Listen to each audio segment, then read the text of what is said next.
Les infections aiguës de l'abdomen constituent, avec l'occlusion intestinale et les syndromes d'hémorragie interne, un chapitre essentiel des urgences abdominales. Celle-ci impose un diagnostic rapide qui repose sur un examen clinique rigoureux et des examens complémentaires simples. Mais il faut savoir qu'en moyenne, la sensibilité des signes de l'urgence abdominale n'est pas élevée. Sont essentiels l'interrogatoire qui doit faire préciser l'âge du malade, le siège et les irradiations de la douleur spontanée, la palpation de l'abdomen, le toucher pelvien, la demande d'une radiographie d'abdomen sans préparation et d'une numération formule sanguine. Appendicite aiguë. C'est l'inflammation aiguë de l'appendice. Les modifications inflammatoires de l'appendice sont fréquentes, cause la plus fréquente de la parotomie, et peuvent être classées en stades différents selon l'intensité. Sinon, suivant l'intensité du processus pathologique et de son extension aux différentes couches de l'organe. Dans l'appendicite aiguë catarrhale, l'inflammation est, au moins initialement, localisée à la muqueuse appendiculaire. Si le processus inflammatoire ne régresse pas à ce stade, il se produit une ulcération muqueuse qui, mettant en contact la sous-muqueuse puis la musculeuse avec le contenu appendiculaire, donne lieu à l'appendicite aiguë supérée, caractérisée par une augmentation du volume de l'appendice, qui est épaissi et de couleur rouge plus ou moins foncée. La suppuration de la paroi appendiculaire peut gagner la cavité péritonéale, provoquant une suppuration qui peut être collectée, abcès ou généralisée, péritonite. Le siège de l'appendice est variable. À côté de la position iliaque droite la plus habituelle, il faut insister sur les situations rétrocécales, pelviennes et mésocéliaques, en raison de leur relative fréquence. La prévalence de l'appendicite aiguë, probabilité d'avoir la maladie dans une population de douleurs abdominales aiguës est de 25%. Son incidence annuelle en France est environ de 1 sur 400, ce qui signifie que chaque année, un Français sur 400 a cette affection. Les signes essentiels fournis par l'examen d'une crise d'appendicite aiguë étant la douleur provoquée. On conçoit que, suivant le siège de l'appendice, les moyens pour la mettre en évidence seront divers. Quel que soit ce siège, se rappeler que l'importance des signes cliniques n'est pas toujours en rapport avec la gravité des lésions. Crise iliaque droite.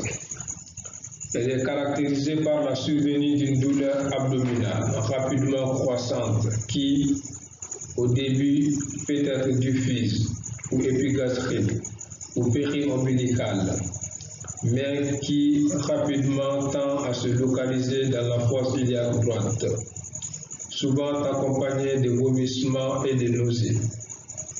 Il n'y a pas eu de celle depuis le début de la crise. Signes généraux. La température est à 38,5 degrés Celsius. Le pouls accéléré en rapport est bien frappé. L'état du pouls présente une grande valeur pronostique. La langue est saburale, recouverte d'un enduit blanchâtre. Examen physique. Palpation. Elle doit être pratiquée avec douceur. Les mains réchauffées, posées bien à plat sur l'abdomen, en commençant par la fosse iliaque gauche, et en remontant le long des cadres coliques pour se terminer dans la fosse iliaque droite. Typiquement, elle montre les deux signes essentiels.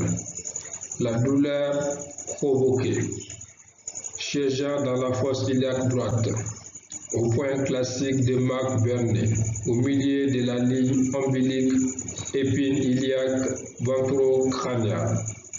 La douleur provoquée, parfois plus nette, à la décompression de la fosse iliaque droite.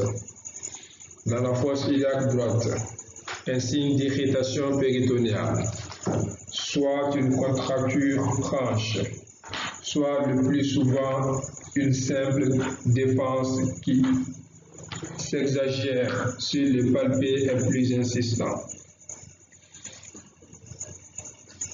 Si la défense plus ou moins accusée est un signe classique de l'appendicite aiguë, elle ne se rencontrerait que dans un peu plus de la moitié des cas. Sensibilité 53%. Toutefois, si la sensibilité de ces signes est relativement faible, sa valeur discriminante est importante. Toucher rectal ou vaginal, il est indispensable et trouve parfois une douleur pelvienne associée à la douleur iliaque. L'examen sanguin. L'examen du sang met en évidence une leucocytose avec polynucléose neutrophile. La triade douleur et défense de la fosse iliaque droite, plus fièvre supérieure à 38 degrés Celsius. Leucocytose à 10 000 permet d'affirmer la crise d'appendicite aiguë. Sa constatation impose l'intervention d'urgence. L'absence d'un de ces signes permet de surseoir à l'appendicectomie, mais un nouvel examen clinique est souhaitable dans les 6 à 12 heures suivantes. Il faut s'abstenir de prescrire des médicaments antispasmodiques ou antalgiques avant ce nouvel examen. Cela est discutable, je suis d'accord avec vous, de même que des antibiotiques. Évolution spontanée. La crise peut tourner court. Il persiste alors le risque de récidive. Elle peut continuer d'évoluer. En ce cas, suivant que ce sera ou non constitué autour du foyer appendiculaire une barrière péritonéale, le tableau sera différent. Péritonite. Le foyer appendiculaire est-il libre dans la grande cavité péritonéale? C'est la péritonite. Elle peut revêtir deux modalités. Péritonite progressive diffusante. Péritonite en un temps. La crise initiale n'a pas cédé et vers le 3e ou 4e jour, les douleurs persistent. L'arrêt des matières et des gaz se confirme. Le pouls est rapide. La température s'élève, surtout à la palpation. La zone douloureuse s'étend et déborde la fosse iliaque droite, tandis que la contracture dépasse la ligne médiane. Le toucher rectal réveille une douleur vive. Péritonite en deux temps. Après sédation rapide de la crise franche, apparaissent brusquement douleurs abdominales brutales et contractures. L'intervention trouve en règle un appendice perforé. Plastron appendiculaire. Dans l'autre cas, autour du foyer appendiculaire s'agglutinent les anses, grêles et l'épiplomb. En termes corrects, l'omatome, qui constitue le plastron appendiculaire qui se traduit sur le plan clinique par une persistance des douleurs, quoique atténuées, une persistance de la fièvre et de la leucocytose, et à l'examen par la constatation d'un empattement diffus blindant la paroi, douloureux à la pression, main à la percussion, s'étendant en dehors jusqu'à la crête iliaque, en bas au ligament inguinal, n'atteignant pas en dedans la ligne médiane. L'évolution de ce plastron est variable. Une régression lente est possible. Le danger est la constitution d'un abcès appendiculaire, annoncé par une exacerbation des douleurs qui deviennent lancinantes, une remontée de la température qui prend des types oscillants, tandis que le plastron devient très douloureux en un point esquive. La leucocytose augmente encore, accompagnée d'une forte polynucléose neutrophile. L'échographie abdominopelvienne permet le plus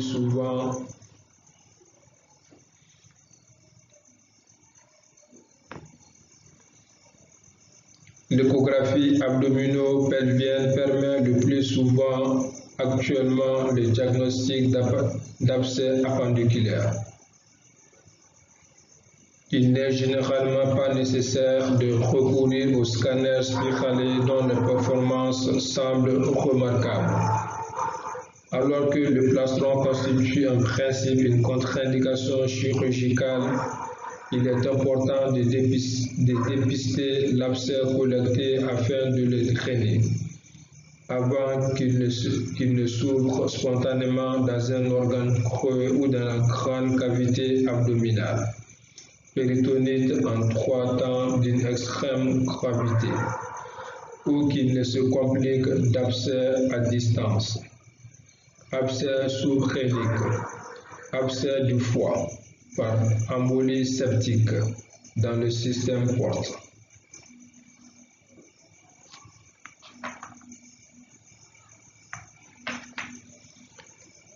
Forme grave d'emblée de l'appendicite aiguë. Elles sont de 2 types, péritonite primitive appendiculaire. Une péritonite peut inaugurer l'histoire appendiculaire. La péritonite purulente primitive, la plus commune, est décrite au chapitre des péritonites par perforation. La péritonite putride est presque toujours due à la perforation d'un appendice gangrené. Le début est très brutal, marqué par la survenue d'une douleur atroce, alors que les vomissements manquent et que la constipation peut être remplacée par de la diarrhée. Très vite, l'état général est alarmant. Nez pincé, yeux escavés, température peu élevée, mais le pouls est très rapide. 140-150 et filant. Cette tachycardie est le meilleur signe de gravité car la douleur à la palpation de la fosse iliaque droite est très atténuée. Si l'on n'intervient pas, survient au bout de quelques heures une accalmie traîtresse pendant laquelle le diagnostic est encore plus difficile. L'évolution spontanée se fera vers la mort en 2 à 3 jours. Toxémie appendiculaire, rare chez l'adulte. Elle s'observe surtout chez l'enfant. Le tableau clinique est marqué par le contraste qui existe entre la discrétion des signes locaux et le caractère alarmant de l'état général. Le début n'est pas marqué par une vive douleur, mais par des vomissements particulièrement abondants. D'emblée, l'état général est très impressionnant. Le faciès gris cendré, les extrémités froides, les urines rares, le pouls est rapide, filant, à peine perceptible, dissocié de la température qui n'excède pas 38 degrés Celsius. Le seul signe d'examen qui permet de rattacher ce tableau à son origine appendiculaire est, au milieu d'une défense diffuse et peu marquée de l'abdomen, une sensibilité un peu plus vive de la fosse iliaque droite, en l'absence d'une intervention d'urgence, associée à un traitement anti-infectieux et à une réanimation active. L'évolution se fait vers la mort en 24 heures à 36 heures, souvent dans un tableau d'hémorragie diffuse, parfois annoncé par les classiques vomito-nécro, vomissement sanglant noirâtre, ou encore accompagné d'une anurie ou d'un ictère grave. Forme selon le siège. Dans l'appendicite rétrocécale, l'appendice est situé derrière le second, en contact avec la paroi abdominale postérieure.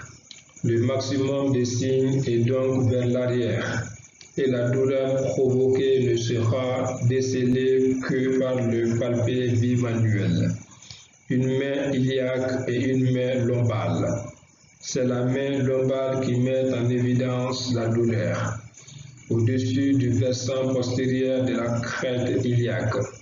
Cette variété d'appendicite évolue plus volontiers vers l'abcès que vers la péritonite, car l'infection reste limitée à la logette rétrocécale.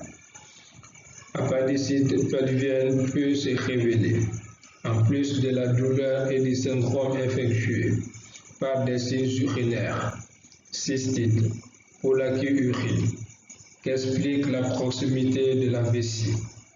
Le toucher rectal, indispensable dans tous les cas, est capital pour déceler une telle forme car il éveille une douleur provoquée très vive au niveau du cul-de-sac recto-vésical, que les cliniciens nomment le cul-de-sac de Douglas. Dans l'appendicite mésocéliaque, les derniers anses iliales peuvent adhérer à l'appendice, expliquant que cette forme se révèle volontiers par un tableau d'occlusion fébrile. Le diagnostic précis est difficile à poser, car l'appendice est profond, masqué par un couvercle dense ou grêle, donc difficilement accessible au palpé abdominal. Par ailleurs, il est souvent très haut. Par ailleurs, il est souvent trop haut situé pour que l'on déclenche, par le toucher rectal ou vaginal, une douleur provoquée. Valeur de la leucocytose avec polynucléaire neutrophile, qui signe l'existence d'un foyer infectieux. L'échographie permet en règle de le localiser. L'appendicite sous-hépatique localise le maximum de ces signes dans l'hypocondre droit et peut simuler une cholécystite. L'appendicite hernière, frappant un appendice situé dans le sac d'une hernie inguinale droite, fait penser à un étranglement hernière. L'intervention redresse le diagnostic. Forme suivant le terrain. Chez le vieillard, la crise prend volontiers une forme torpide et peut simuler un cancer du second ou du côlon 3 volontiers infecté. Échographie et au besoin scanner permettent souvent le diagnostic. Chez l'enfant, la crise peut être typique, mais assez souvent elle est trompeuse, simulant une entérocolite ou un embarras gastrique fébrile. Il faut insister sur la fréquence relative des formes évolutives graves, surtout chez l'enfant jeune, au-dessous de 3 ans, dont un reflet est le taux élevé d'appendicite perforée, 14 à 60%. Ces formes graves se rencontrent dans 2 circonstances. Elles peuvent être la raison de retard diagnostique, mais elles peuvent être graves d'emblée, notamment au décours de la rougeole, maladie énergisante. Une infection pose fréquemment de difficiles problèmes diagnostiques. Les adénites mésentériques frappant électivement les ganglions de l'angle ilio-colique se traduisent par une légère élévation thermique avec un syndrome douloureux iliaque 3. Par ailleurs, chez la fille au stade prépubertaire, il est souvent difficile de savoir si une douleur iliaque droite est d'origine appendiculaire ou ovarienne. Dans les cas doutés, il était classiquement préférable d'opérer afin de ne pas risquer de laisser passer une appendicite aiguë. Actuellement, l'étude échographique de l'appendice est souvent utile. Encore, une échographie appendiculaire jugée normale n'élimine pas le diagnostic d'appendicite. Chez la femme enceinte, le volume de l'utérus refoule l'appendice vers le haut. On peut donc confondre une telle crise avec une cholécystite ou encore avec une pyélonéphrite, dont on sait la fréquence au cours de la grossesse. Il est important de pratiquer l'examen en décubitus latéral gauche, ce qui, en faisant basculer l'utérus, dégage la partie droite de l'abdomen. Chez la femme en période d'activité génitale en dehors de la grossesse, un diagnostic différentiel fréquent du fait de la proximité de l'appendice avec l'annexe droite, infection annexielle, voire une simple rupture de follicule ovarien. Valeur de l'interrogatoire, date des dernières règles et au besoin de l'échographie pelvienne qui est l'examen le plus susceptible d'aider au diagnostic. Chez le sujet atteint de VIH, la température est souvent inférieure à 38 degrés Celsius. La leucocytose impose la leucocytose inférieure à 10 000. La douleur iliaque droite pratiquement isolée doit à elle seule faire évoquer le diagnostic. Le pronostic sur ce terrain est particulièrement grave. Il faut savoir penser à l'appendicite aiguë devant des tableaux variés. Dans la majorité des cas, le diagnostic est essentiellement clinique. Dans les circonstances difficiles, l'échographie et même le scanner peuvent aider au diagnostic. Si le doute est suffisamment important, la laparoscopie effectuée sous anesthésie générale permet, par la visualisation de l'appendice, d'acquérir la quasi-certitude diagnostique. Mais il s'agit d'une méthode invasive, comportant des risques propres. Le diagnostic d'appendicite aiguë posé, il faut procéder à son ablation d'urgence, laquelle peut se faire par laparotomie ou laparoscopique, ou par laparoscopie.